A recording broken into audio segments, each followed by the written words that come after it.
All right, well, if everybody's here, you can take a seat. I'm going to go ahead and get started. I'm Script Junkie, also go by Matt Weeks, so that's fine too. Script Junkie's a little easier to remember, and also my website. Also, if you Google Matt Weeks, you'll get this guy who was accused of killing his fiance and got like lynched mobbed like a few years. It's really weird, but anyway, we're going to be talking about Ambush. So first of all, a little bit about who I am. If you're not familiar with me, which is fine, you're probably not. I've done a little bit of a research releasing different pieces of research in the past couple of years, primarily with Metasploit. I'm a Metasploit developer with a community, so I've written stuff like client-side privilege escalation exploits, payloads encoding, shellcode, servers, code injection, post-exploit stuff, and the back-end stuff like the remote procedure call interface and the GUI. RPC is also the back-end for Armitage and Cobalt Strike, that kind of thing. Day job is malware reverse engineer, but everything that I've really been releasing, doing presentations on, releasing publicly has generally been offensive focused, and so it's been really interesting because this is a big departure for me because prior to this point, I've tended to release, I put stuff out on my blog that I find or commit to Metasploit or whatever. And so I've done attacks against crypto algorithms, attacks against tool to attack like Facebook and other web logins, various generic Windows attacks. Turned around, did an exploit against Metasploit itself. Did exploit against Firefox and McAfee. Also attacks against Intel, which I presented last year, and then against Microsoft Office again. And so after all of this stuff, what really struck me and kind of triggered this whole work was somebody said, okay, so there's all these attacks out there. You can do all this exploit stuff. So if you could have anything that you wanted to defend a network, what would it be? And so that was kind of interesting. And I just thought about the different perceptions between offense and defense. So, well, why was I doing all this offensive stuff? Well, it was because, a lot of this kind of came out from learning about security in college or whatever, which was just a few years ago. And so, take a few years ago before I was, really even familiar with any of these concepts. And, hacking, of course, seems like magic. It's like, you get in, you're doing what nobody else knows what to do, and, it seems to be impossible. And if you come up with an exploit against a piece of software, you feel smarter than everybody who was behind that software. You feel smarter than the billions that Microsoft put into whatever, all that. And defense, well, defense is normal. Defense is boring, and so defense is more difficult. If you think about it, attackers have exceptional success. So if I'm pen testing a company, I try to get in, maybe something doesn't work. Maybe I try to get in again, try something else, that doesn't work, until eventually I try something and it works, and then yay, I win.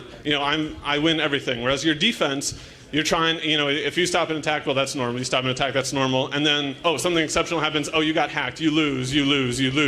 And so offense always sounds more exciting, defense always sounds more boring.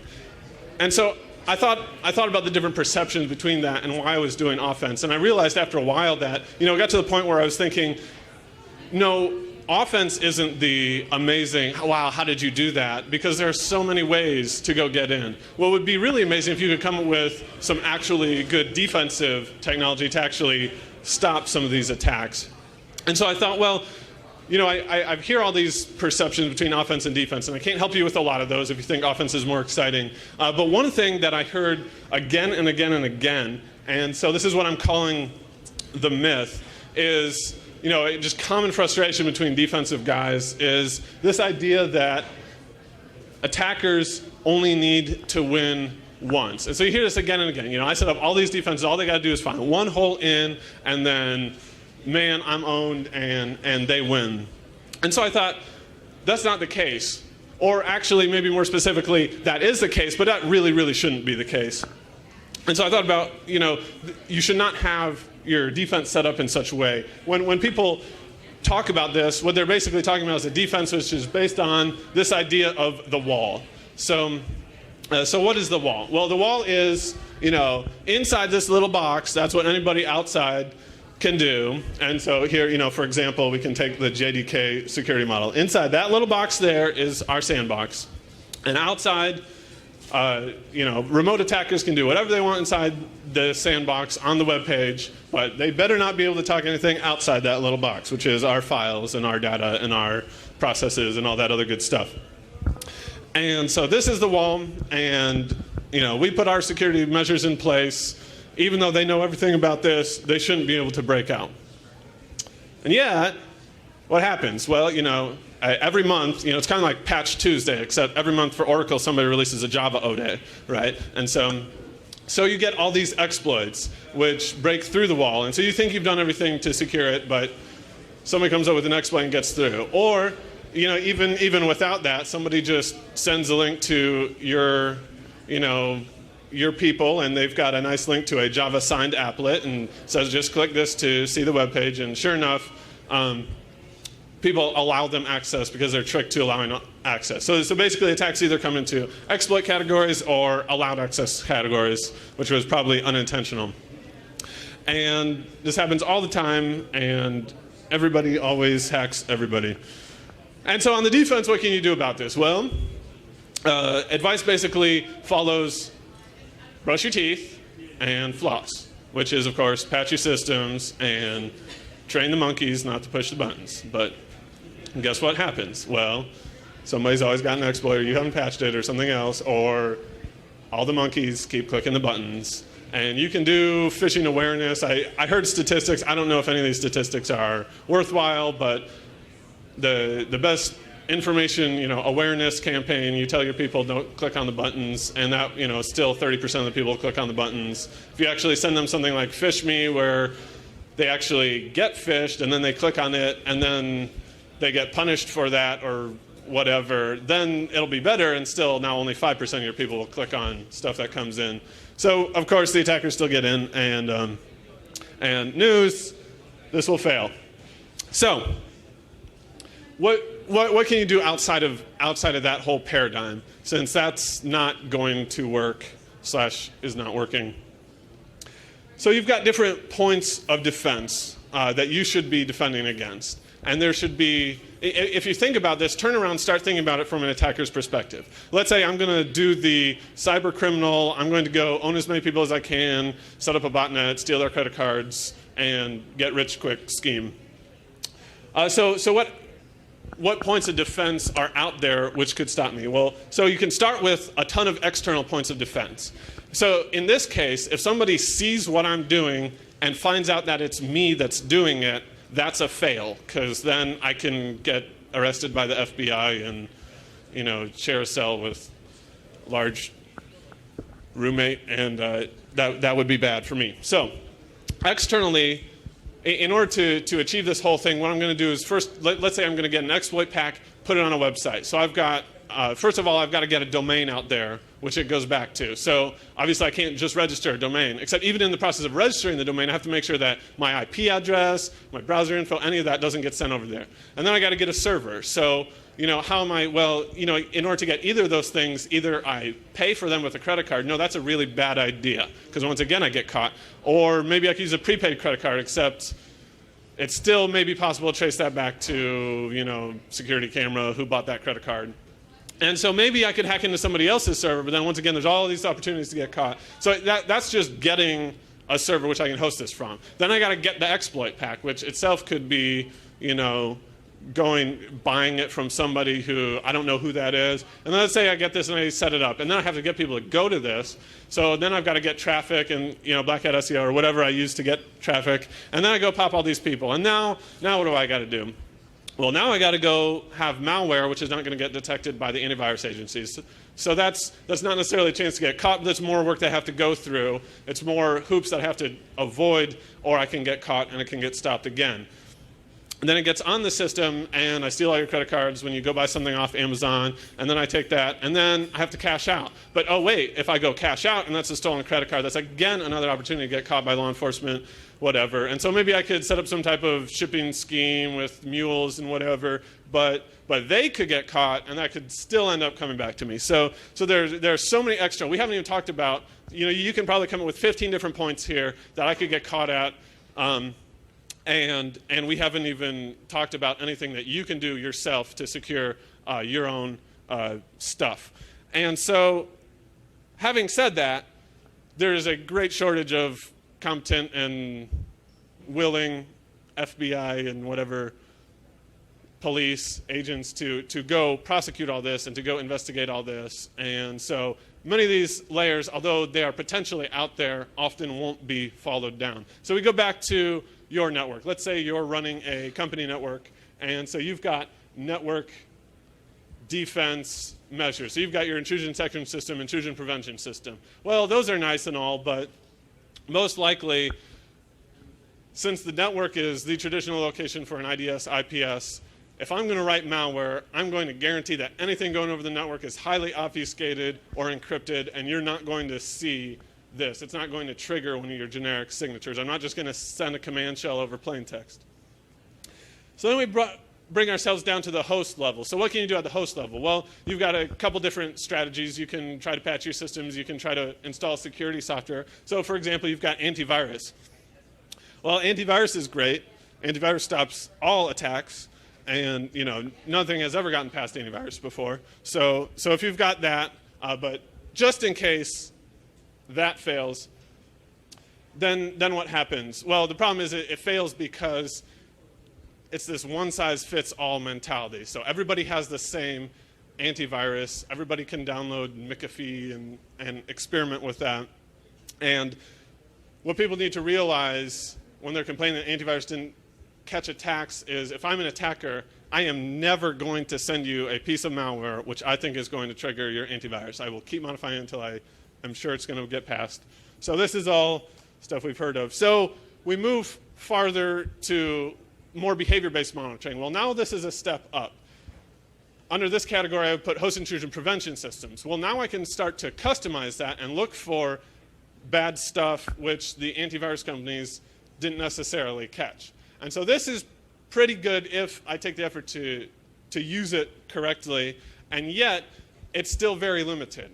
So most host intrusion prevention systems out there, actually all host intrusion prevention systems out there, have a set of places where they can watch. They can say you can make a rule for one process can't touch this file or something like that. And so a lot of activity which malware uses doesn't get caught. And so this is the main problem. Host intrusion prevention systems and antivirus systems and intrusion detection systems and intrusion prevention systems, they all watch certain defined points. So for example, the IDS will watch the network. If I'm writing malware, I know that that point could be watched. I'm going to encrypt it. I'm going to obfuscate it. I'm going to do whatever. If I'm avoiding host intrusion prevention systems, I'm going to get a copy of that, which is really easy. Every security company out there has trial versions, or you can pirate a version or whatever. And then I'm going to see where it hooks in and what systems, what functions it's watching, what actions it can identify and prevent. And then I'm going to do this. This was actually a slide from a 2004 Black Hat presentation on bypassing host intrusion prevention systems. Really not much has changed since then. If a host intrusion prevention system, if you can't see this here is your program. This here is kernel32.dll. Most programs will call kernel32 to write a file or do any other normal system activity. There will be hooks there which will redirect that flow to the intrusion prevention system, which will say, is this allowed to do this? Yes, no. And so you can bypass that by simply bypassing the hook, recreating whatever instructions that it used, or calling a lower layer function like ntdll using native API, or even making direct syscalls into the kernel. And so you know this hook is at this spot, and so you can bypass it. Or you can use other techniques, such as you can make a file that you can touch and have it hard linked to a file that you can't touch. And the host intrusion prevention system will be dutifully confused, and you will get past it. Because you know what the point is ahead of time, you can spend all your time coming up with a way around it or a way to obfuscate or bypass whatever you're doing through it. And then you have all these characteristics. So as a malware reverser, I can see this sometimes. Malware does something which is common, but the host intrusion prevention system isn't watching anything at that point, so I can't identify that. I can't stop that activity. And so this is what you end up. You end up being the invisible guy in crisis, and no one will ever see you, and malware will work well, and bad guys win. So I decided what we really need is a new approach to this. And this approach has to look kind of more like this than the wall. While we know that any particular protection at any particular point may be able to be bypassed, what we want to do is put up enough of them in a way that an intruder will not be able to easily bypass all of them. And this is based on two basic facts. And the first of all is evading point checks is hard. And so what do I mean by this? Well, yes, you can do something like bypass that hook, but it's going to take you a significant amount of effort to figure out how to do lower layer hooks or lower layer function calls or direct syscalls. Direct syscalls are really hard. Every version of Windows and sometimes Service Pack uses different syscalls for the same functions. Some of them add functions or remove functions. So if you want to try to make that work, it's very difficult to make a generic piece of malware work using just syscalls. And that is why most malware does not do this.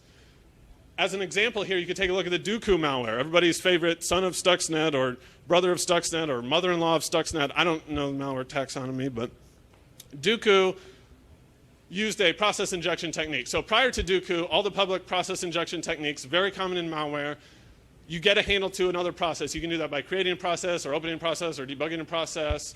And then you get memory in the other process. So you can either allocate new memory or maybe you can override existing memory. And then you write your code into the other process. And so that used the function write process memory or the equivalent NTDLL function, NT-write virtual memory. So it went through that point. And then after that point, you had to start your code. And so either you could hijack an existing thread, or you could use a new thread, or you could wait for code to get there anyway. And so there are different ways of all these steps, except for the part of writing your code into the remote process. That always used the same thing. So intrusion detection systems, host intrusion prevention systems watched that point. Well, Dooku used something called map view of section. It's another obscure native API to get their code into the remote process without going through this point check. And that was very unique, very surprising. It probably took a lot of effort to figure out how to do that, to evade the point check. But it was worth it because creating point checks is hard. And I don't want to waste too much time because I do want to do demos. So I won't go on the link, but I have a link. I'll put this up on my site, and you can follow that. As an example to prove that creating point checks is hard, I have here a link to an article on a forum discussing different host intrusion prevention systems. And so they were talking about DSA. I forget what that stands for, but that was just one of the lesser-known host intrusion prevention systems. And DSA included things like keylogger detection. So most keyloggers, in order to get your keystrokes, will use something called set Windows hook EX, which will set a hook into the keyboard, or they will use something called get async key state, which will rapidly poll for, is this key pressed down? Is this key pressed down? And it will loop that very fast again and again, and it will detect all your keystrokes. Well, somebody came up with a keylogger that used a different function called getKeyState. They called it Martin's undetectable keylogger because existing host intrusion prevention systems didn't monitor that function. That function was able to read the keyboard buffer. And all of a sudden, the forum poster asked, well, I can't detect these keyloggers, so what do I do about it? And the answer is, well, maybe you could get a new host intrusion prevention system, but that will probably have its own holes, and that will be its own bucket of worms. Or maybe you could wait a couple of years, and maybe they will add in the ability to monitor this new function on this host intrusion prevention system. Because creating point checks is hard. So what can we do in response to this? Well, not anymore. So Ambush is designed with this basic concept that you can write, Ambush is what I wrote, a host intrusion prevention system that I wrote. And you can write a signature to apply to any function of any exported DLL system-wide. And so the idea is now we are no longer limited to watching one particular function or another particular function. Because if you see something like, oh, get async key state, you can do a little bit of signature creation, and now you can monitor that function. You can block that function.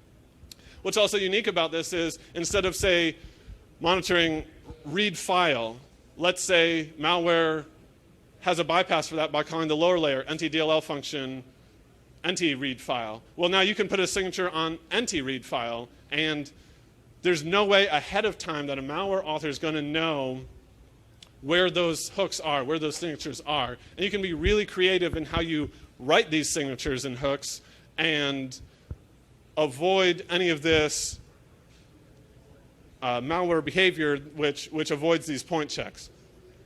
So this does come with a lot of technical difficulties, however. The first of all is this whole idea of hooking any arbitrary function and any arbitrary number of functions. I have to use a lot of dynamic code generation to try to make that happen. So for example, you look at the Komodo host intrusion prevention system. So Komodo will hook different functions on the system. For every function that it hooks, it has a function which handles the hook. So when your program jumps to that function which you're hooking, it will then redirect execution flow with a jump to the Komodo function. The Komodo function will inspect the arguments, decide if this is something that it needs to act on, and then if it decides to pass it, then it will jump back to the original function, execute that, and continue. Well, I have one single function which handles all the signatures, and I will jump from the function that I'm hooking eventually to this function. Well, this function isn't going to know which function was hooked. It isn't going to know what the signatures are ahead of time. It isn't going to know any of that. So I have to use a lot of dynamic code generation. And if I can make this work, which it's not working.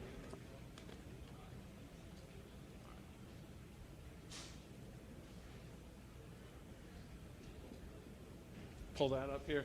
So this is basically what the function hooking code looks like. So starting with the program, it's going to make a call to an API function. At that point, I have to use a dynamically generated springboard to load up the configuration. So there's going to be one of these for every function that I hook, and that's going to take a pointer to the compiled signature and put that into one of the caller saved registers.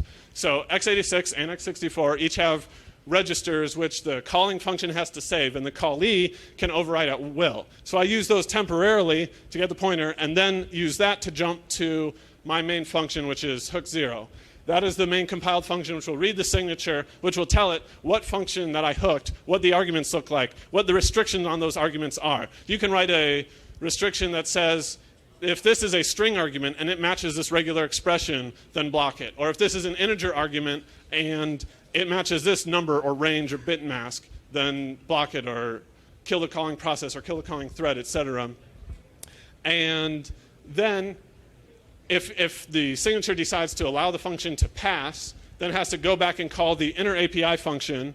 And so to do that, it has to use a trampoline. So the trampoline will re-execute any instructions that I overwrote to make this hook in the first place, and then execute the real API call, which will then return back into my function.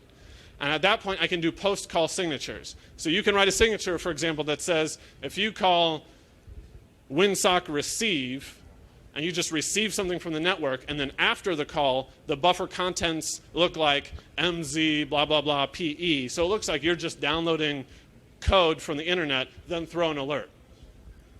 And those signature, so you can do post-call signatures to look at advanced behavior using that kind of technique as well. At that point, then we need to return back to our original program.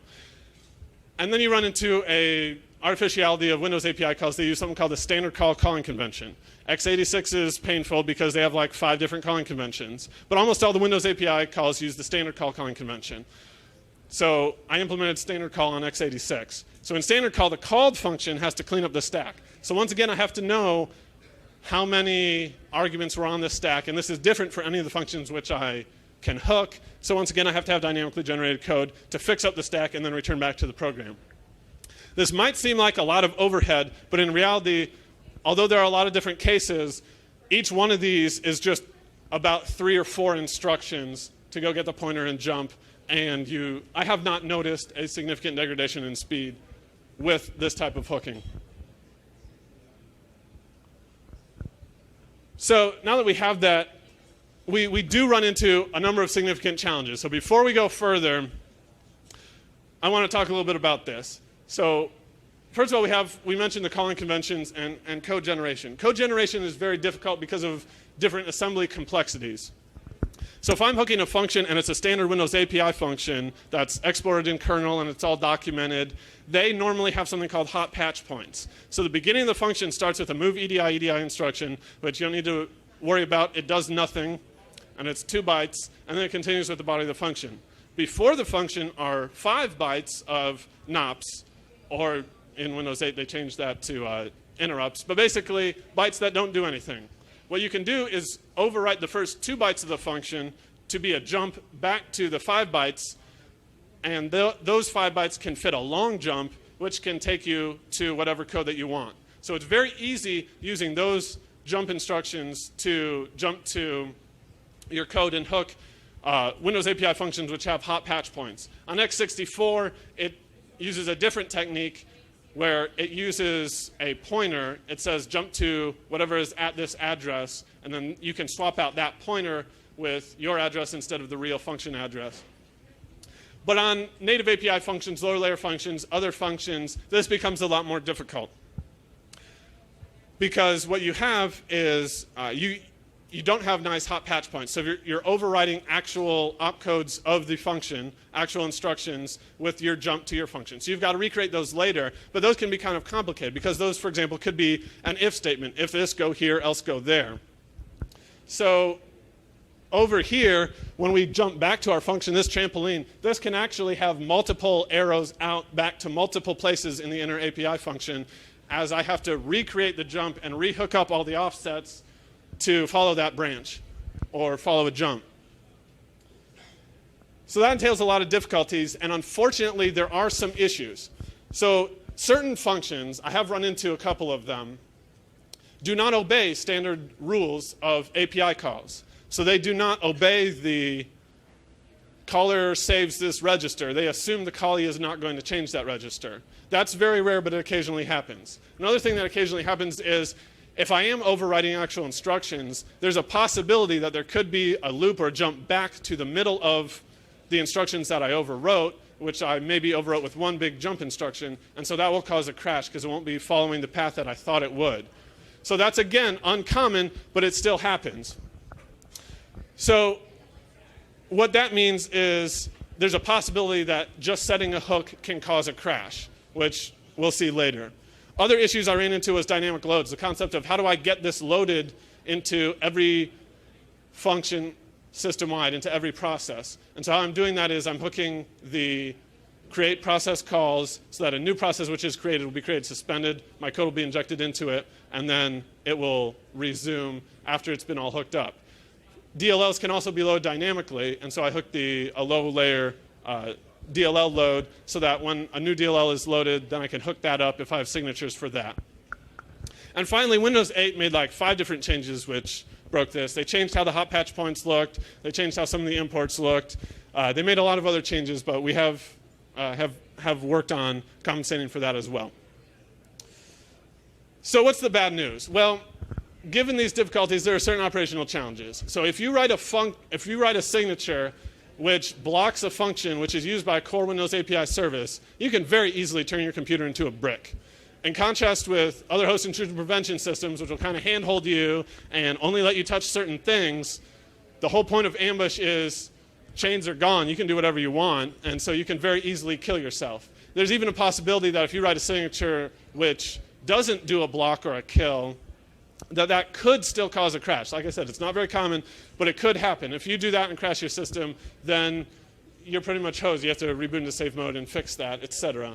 So the concept of developing and using these signatures, you do have to be careful. I would recommend testing them out in a VM before you use them. And the bigger problem is this idea of kernel hooking. So because of PatchGuard on 64-bit, which most systems are 64-bit now anyway, it is not easy to do a generic hook of Windows system calls. Microsoft tries to make that impossible. So I decided not to try to, so there are ways of trying to turn that off, but if you do that, then you're breaking what is being sold as a security measure in itself. There's always a possibility Microsoft could change their PatchGuard implementation and then blue screen everybody you install this on. And there's a lot of other big issues with kernel hooking. So there's the idea that you have to have signed code to load in the kernel. Well, I'm making this as an open source project, and so I'm not going to pay for a code signing cert, which now all of a sudden only I'm the guy who can make this open source project. So there's a lot of difficulties with that, so I'm not doing kernel hooking. And since I'm not doing kernel hooking, all these bypasses where you call a lower layer function or make a direct kernel call will work. So basically, if you're running binary code on a system, it is possible to bypass ambush. So why does this still matter? And this does still matter because there are a lot of instances where, first of all, it can't be bypassed. I might get argument from this from some people, but the basic idea of memory corruption exploits are starting to die. Memory corruption exploits are starting to go away, and we're starting to see a lot more emphasis. If you look at the exploits which are actually used in real attacks out there, we are slowly starting to see more and more exploits which are using things like logic errors, command injection, arbitrary file write. So for example, a few years ago, the great reliable Windows SMB exploit, MSO 8067, used by Metasploit and everybody else to just remotely pop a Windows box, was a memory corruption exploit. Well, add in non-executable memory and ASLR, and Metasploit was never able to come up with an exploit for that, which worked on Vista. And so exploit mitigations make those a lot more work and a lot harder. Not that they're not there, but they make it a lot work and a lot harder. So the SMB ODE that was discovered with Stuxnet, now all of a sudden they're not using a memory corruption exploit. They're using an arbitrary file write via a logic flaw, higher layer logic flaw. And all of these type of exploits can easily be prevented with ambush, because when I instruct SMB to, or I instruct in the case of the exploit from Stuxnet, when I instruct the print spooler to write to a particular file, it will follow the normal kernel 32 ntdll function call. I can't instruct the print spooler to make a raw syscall and bypass the Windows API. Other exploits which are becoming more common are things like Chrome privilege, JavaScript execution. Recent 0 days demonstrated in Google Chrome. There have also been 0 days in Firefox, which have been all implemented this type of exploitation. They will obtain JavaScript code execution with Chrome or full system privileges. And so once again, with that privileges, yes, you can write a file, you can execute a process, you can do whatever you want, but since you're using a higher level JavaScript abstracted API, you can't say make a direct syscall. It has to follow the normal Windows API function flow. So you can, with ambush, prevent whole classes of exploits such as command injection exploits and exploits such as the Chrome privilege exploit. And there are a lot of ways in which it can't be bypassed. There are also a lot of places in which it is very, very difficult to do a bypass. So for example, shellcode. Shellcode is, again, one of the focuses of ambush. Small bit of code used in a memory corruption exploit to pull down or pull in the rest of the backdoor and launch that. Normally speaking, there's limited space available, whether that's on the stack or on the heap, for shellcode. And so they try to make it as small as possible. Well, oftentimes you only have about 500 bytes or so in order to load up your shellcode. And so it uses raw syscalls. As we'll see, I'll show you an example if we have time. We should have time. Of a bunch of different shellcode and how that works. Well, that will use high-level function calls like the Windows sockets call. There's a lot of work that goes on in user mode in order to open up a socket, in order to make a network connection, or in order to download a file, or in order to execute a process, all of which happens in user mode, and all of which one of these shellcode pieces is going to have to do. And so, for example, some shellcode, a lot of shellcode, uses something called URL download to file A. It's a high-level function, which will then, it's the simplest function to go out, download something from the internet, save it to a file all in one shot.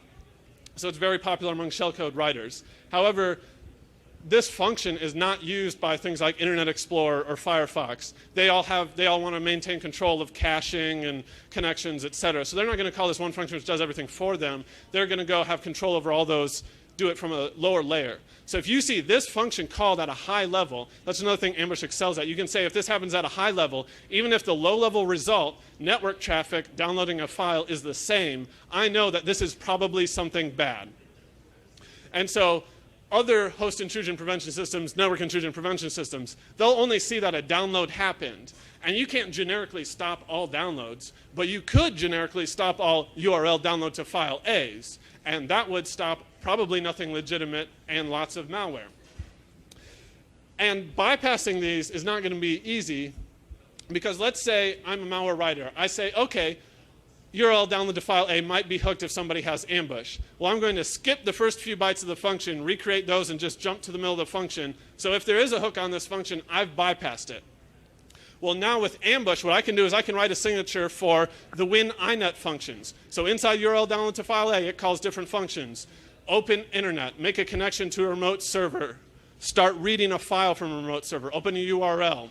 All those functions, I can put a signature and say, if that function is being called from urlmon.dll, which is the DLL which URL download to file A is called, then I know that they're using this function. Even if they didn't hit my hook on that function, by looking through the call chain back up, I can say, oh, they're coming from this point. And I can still write a signature to kill the calling thread or process and break the shellcode.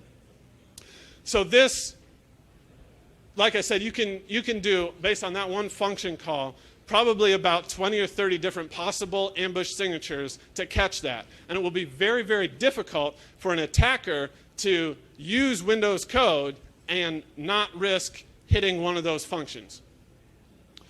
So it is very difficult to bypass this unless you completely re-implement everything. And like I said, shellcode has to be small. So to re-implement network libraries takes an incredible amount of space. You're talking half a megabyte at least.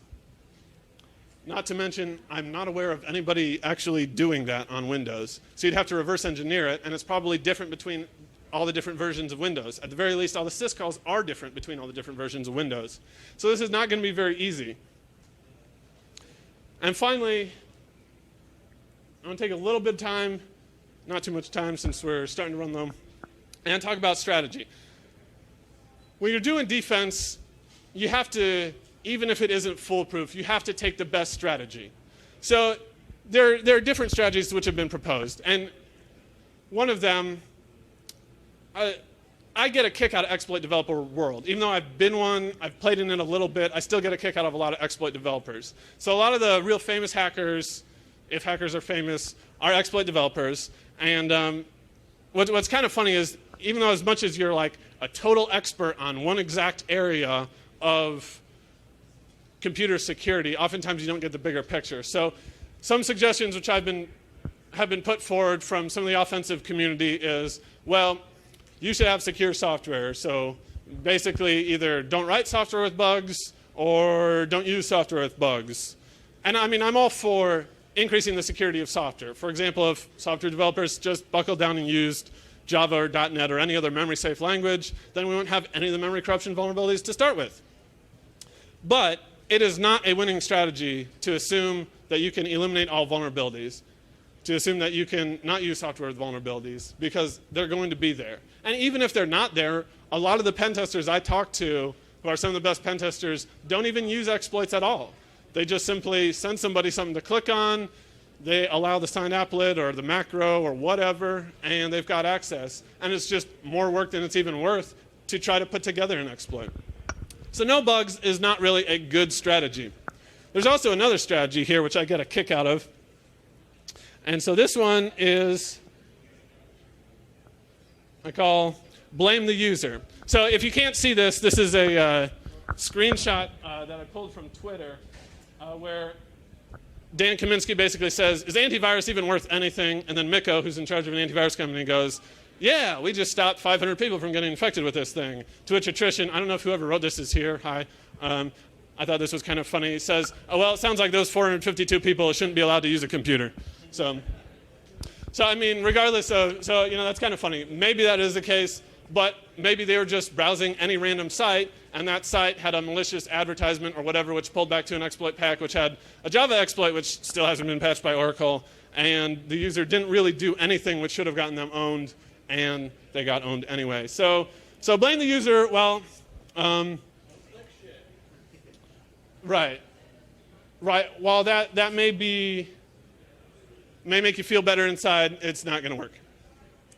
So what else can we do? Well, we do have one example of successful defense. I think it's also kind of funny how exploit developers, on the attack side, people are very, very protective if they've got a good exploit. So they are not going to share that out. They're not, sell it for maybe a lot of money, but they are not going to let other people know about their secret sauce. I think it's kind of funny that it's almost the same way in defense. People who have put up a successful defense often either don't want to tell you about it, or people are on defense and they don't know they've been owned, or they just have no clue in general. And when you go to I was a little nervous about even speaking on strategy in the first place, because you go to a talk on strategy and chances are you're either going to get like a guy up here in the C-suite who has like 6 points and they all start with the same letter and he's just talking about vague generalities and you don't really get anything from the talk. Or you have something which is super specific and you also don't get anything from the talk either. Well, there is an example of successful defense. The link will be on there, from the guys at Lockheed, who are probably the best example, who will actually tell you about what they did, actually faced significant adversaries and actually stopped them, and also blew a bunch of O-days, caught a bunch of O-days that they were using to get in. So it's kind of funny. You talk with attackers that, well, we used an O-day, you can't catch us. Whereas in reality, in order to have a successful defense, what they did is using open source info, basic security, somehow threat research, somehow you identify an attack which the attacking group, whoever is targeting you, trying to get in, uses. And you figure out what their command and control servers are. You figure out what their exploits are. You figure out how they gain access, how they call back, how they send their emails, how they persist on the system, how their malware works, how every single part of this attack works. They had 7 different characteristics which they watched in this paper that I linked to. And then you block them, and you monitor every single one of those points so that the next time that they try to get in, they may change up their malware, they may change up their exploit, they may change up their phish, but they forgot and used one of the same IP addresses which they had before. And now you catch them again, and you figure out all their new exploit, their new malware, their new backdoor. And every time they keep trying to get in, since you know so much about their modus operandi, and it is so incredibly difficult to change up your modus operandi and change everything to do with it, most attackers cannot do this, that you stop them, and every time they try to get back in, they're just giving you more of their infrastructure, more of their exploits, more of their tools to burn. And it's actually quite satisfying and enjoying from a defensive perspective. So having said all that, I'm almost running out of time here, so I don't want to talk too much about commercial HIPSs, but they also all use inline API hooks, and they work. All right, let's do a demo. So I do have a demo video, but real men do it live. So I'm going to pray to the demo gods. All right, so this is the Ambush screen. I'm going to go ahead. Actually, I'm going to pull this out of. I'm going to go ahead and log in here. You log into Ambush. Ambush is implemented as a server client thing. The idea is I wanted Ambush to be in a spot, in a position, when I released it, which is now, where you can set up a server. You can set up your signatures on this server.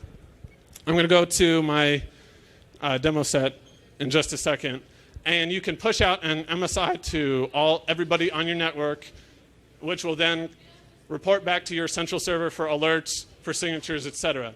So this should be deployable now in an enterprise. If you want to do it, you can also do it on your local host. But one of the interesting things with this is, in contrast with stuff I've done before, I think this could really be useful to everybody here who works at a company and everybody here who has a significant network. And I would really like to see this used. And I would really like, nobody's using this currently on a wide scale. If you're interested in this at all, definitely get in touch with me afterwards, because I definitely want to see if we can make this work. It's open source, it's free. I will help you with any bugs or anything else you encounter. But having said that, first let's go pull up. So when you launch a Metasploit exploit, I don't know if anybody here has ever looked at the shellcode, but it's going to execute, first of all, this big bunch of assembly. So this is the reverse TCP assembly source to the Metasploit interpreter stager. So the first thing that it does is it calls load library A of WinSock 232. And it goes on and makes a bunch of other function calls. So one of the things you can do is you can say, well, this is going to be called from memory, which is executable, and it also had to be written by the exploits. This will be page execute read write, which is unusual and not handled by most systems. So I'm going to go to my demo set here. And so I've created a signature along with some other signatures. But I've created a signature here. Basically, you go ahead, put in your name for the signature, tell whether you want to block it, kill a calling thread or process. I'm just going to do an alert so I can show you how many times we would catch this. And then you go ahead and choose your function. So I'm going to go to winsock232, pull up that function. That's going to load up the functions which that DLL exports.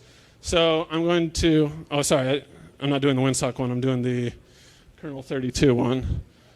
This is not easy to see. So I'm going to pull up kernel 32, and then I'm going to pull up load library A.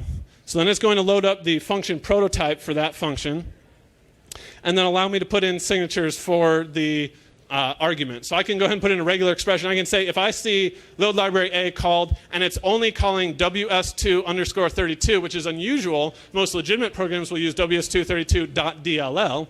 So I can put in a signature for that, or I can put in a signature for a return value. If the return value points to memory with a protection of page execute read write, I've just hard-coded that to 40, but you can actually type in the symbol if you want, then go ahead and throw me an alert. So it's really easy to put together a signature like this. I just hit submit. I've already created that. The signature is right here. And then it's good in the signature block. So I'm going to go. Yes. Yeah, you can. So if I did an import from the Windows API, you can define a custom DLL and a custom function, define what the arguments look like, and you can do any function you want. It just has to be standard API on 32-bit. Yes. All those functions which are there. So you don't have to go in there and add them all. No. All those functions which are there are good. They're in. All right, so let me close out some of this stuff. So I have over here my innocent victim, and I'm just going to go ahead. Oh, that didn't work. And make sure my signatures are updated. Signatures will propagate like every few hours.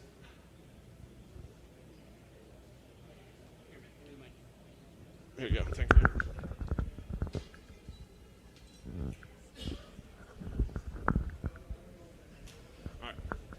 All right, so that just makes sure I have the latest copy of the signatures in case I modified them since I saved this VM. So I'm going to go ahead and open up a good PDF. Sure enough, everything works just handy dandy. And it is neato. All right, all is well. Now I'm going to open up this wonderful PDF that a guy named Script Junkie sent me in the email. And that is going to fire up. Oh, it's not on screen. This. And sure enough, oh, hey, look at this. I got a shell. So I got an interpreter shell on this box. And what's going to happen is it will have loaded up the shell code. Then it will have loaded up interpreter, which also does similar DLL loads. That will get reported centrally. It will wait about 30 seconds to aggregate calls, and then boom. Let me go ahead and pull this up to full screen. As we can see here, way down at the bottom, here's the load library A with WS232. Here's the shellcode function which we monitored. You will notice that none of these signatures fired in normal Acrobat operation. When I looked at the safe PDF, nothing happened, only when the exploit fired. Other things here, you can find it. So I put in different signatures looking for if WinSock receives into execute read write memory. Those signatures fired. All these load library signatures. Let's try something else here. The thing to keep in mind is at any point I could have put the signature to a block and the entire exploit would have failed. So now I'm going to do something else which is very common among malware, and that is do some process injection, which I'm going to run migrate, spawn off a new process, inject into that process, and then kill the existing process. And so I have, let me think here. All right. And in just a second, that will fire up. So I put together a couple of signatures on the process injection functions, which Interpreter uses.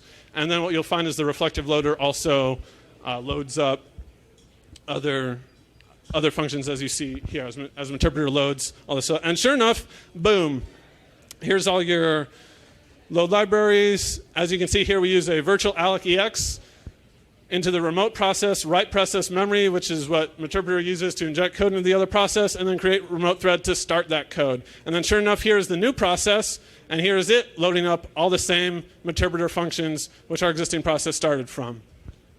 Another thing that you'll notice here is that the calling module, this would have a calling module like which DLL or executable actually made the function inside the process. That is all blank because none of these calls came from a real module. They all came from the heap or the stack or somewhere. So all that's pretty cool. I will say I don't have time to do the demo, but the same signature will also light up or kill, in addition to any Metasploit stager, it will also kill Canvas. It will also kill Poison Ivy. I think it will also kill Core, but I haven't had a chance to try that. And so it's very easy for me, looking at shellcode, to put a signature together like this in a minute, which will then permanently kill it. It doesn't matter how they've encoded it, what exploit they've embedded it with. It doesn't matter how they've put it into an executable or how they've distributed it, PDF, anything. System-wide, any attack, it's killed permanently. And so this is the type of activity which I have Ambush for. Thanks. And I think that's almost it. Let me go back over here. And all right, so everything is at ambushIPS.com. I would show it to you, but my wireless, I don't think my wireless is working very well. Yeah, that's not going to come up. But go to ambushIPS.com, and that concludes the talk.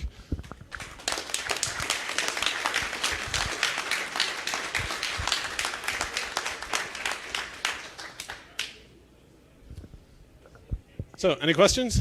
Go ahead.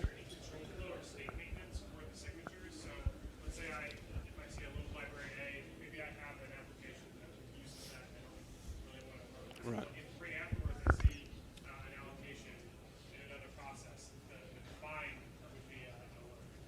Right. So at this point, I don't maintain state. I've been trying to think of a good way to do that in a generic fashion. I will say, however, when you do make a new signature, you can either blacklist and or whitelist both processes and calling modules. So if you have a certain process which makes a function call, you can blacklist that process, or you can blacklist the actual calling module inside that process. So if anything else happens, like somebody ends up executing code from the heap, as we showed here, then that will still fire the signature. All right. I think that'll be it. If you have any other questions, come talk to me afterwards.